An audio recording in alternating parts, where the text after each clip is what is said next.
potential availability of fuel for this plant. As a reference point, this plant will need about 400,000 tons of biomass fuel material. We first examined for those classes of potential fuel how much exists in the marketplace surrounding this plant. And we, based on our research and our telephone surveys, we estimate that there's currently about 250,000 tons of just harvest residue, the tops and limbs that are generated from the harvesting of pulpwood and salt timber. That's the small stuff that you saw on the previous photograph. There's also about 3.5 million tons of what the Forest Service classifies as unemergeable timber.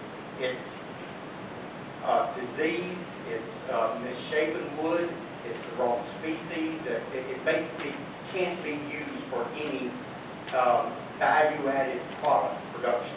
So there's about 3.5 million tons of that material in the area.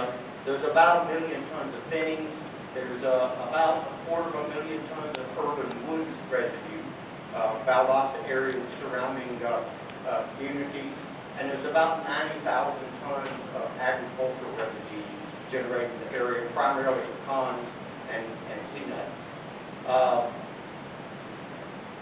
This gives us about 5 million tons, or about 13 times the need of the project. So if this project went ahead, there's still a lot of fuel available. When we did this study, the AVI project in Hamilton County is still being considered.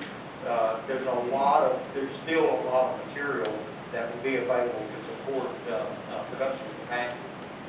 There's about, of the 5 million tons that is potentially available, there's production capacity in place for almost 3 million tons of this material, of which only about 1.7 million tons is being utilized.